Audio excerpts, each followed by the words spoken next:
helpful tool might be to almost personify yourself as if you were in a relationship with yourself, that your body is a relationship. So for me, my body is a she. And when she would tell me she was hungry, rather than it being this, distant, far off thing of like, how can you be hungry? We just ate. I would talk to her like I would talk to my niece. I would say, okay, you're hungry. What does it sound like you're in the mood for?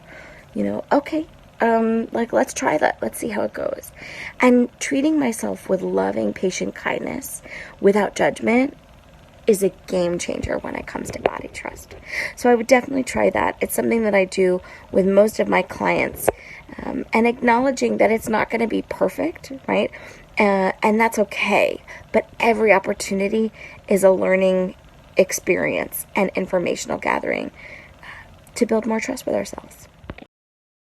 And you can get there. So here are some of my tips. First, it's just being curious and listen. When you get that urge to maybe eat again, say you just ate like an hour ago and you're hungry again, and getting that urge, but if you hear things that's telling you to not eat and to question it and to tell you oh, you shouldn't, that inner voice, look at it with curiosity. Where did this come from? Is this true? Should I not trust my body right now? Is it bad that I'm eating? Should I not eat? Why can't I? Question that voice. Question why you're feeling that way, and just know that it's okay to be hungry again, and honor that. Just look at it from curiosity, question it, and just do it anyway, because that's the only way you're going to rebuild that trust that your body knows what's best for you.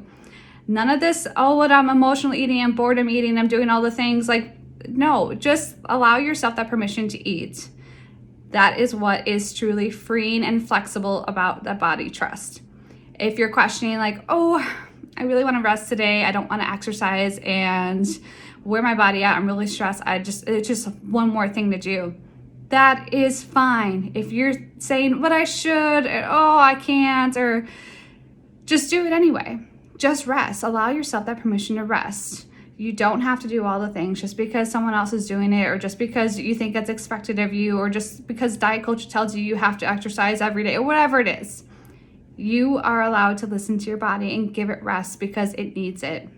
Those are some examples. If you have any other examples or things that you're curious about, let me know in the comments and ask me. I would love to just walk it through with you and show you that every time that you have that inner voice that says yeah, I should do this, but then there's something else behind it going, I can't, or I shouldn't. Question that voice. Question that other voice tells you that you can't. Because let me tell you, that inner voice, that gut feeling is something you can trust, not the can't, not the shouldn't voice, the other voice, the diet culture voice, the other one that tells you no. That is my tip. I hope this helps. And again, let me know if you have any questions. Some things that have really helped me as far as things that I do to practice body trust. Intuitive eating is a really big one. So getting really in touch with my body signals and honoring, when I'm hungry, when I'm full, what I'm craving, what my body needs. Also intuitive movement. So I'm a ballet dancer, if you're not already familiar with me and my work. And so I've had to really check in with my body. Some days I really want to move a lot. Some days I don't want to move at all. Some days I want to move a little bit.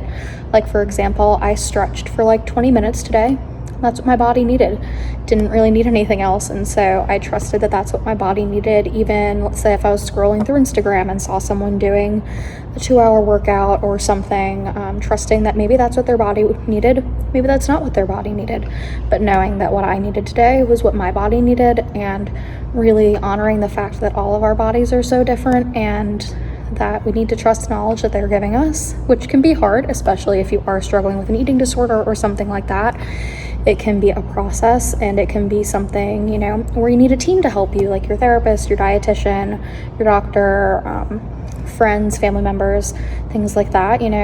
Body trust isn't an overnight thing, and when we have been struggling with these types of things, it can be really hard for our bodies to trust us, not just for us to trust our bodies. So know that it's a process. It doesn't happen overnight. It's also still a process for me, even though I, consider myself recovered. I still have days where body trust is a struggle. So just knowing that it takes time and it's not perfect, it's not supposed to be perfect, and really just about tuning into your body signals and really getting back to kind of these root feelings that we've had since we were born. A lot of times, especially with intuitive eating, I like to give kids as an example, as far as they know what they need to eat, they know how much they want to move, things like that. So honestly, just really trying to get back to those roots, because body trust is something that really is innate and is born in us, and we can really get back to, and it can be a struggle to get there, but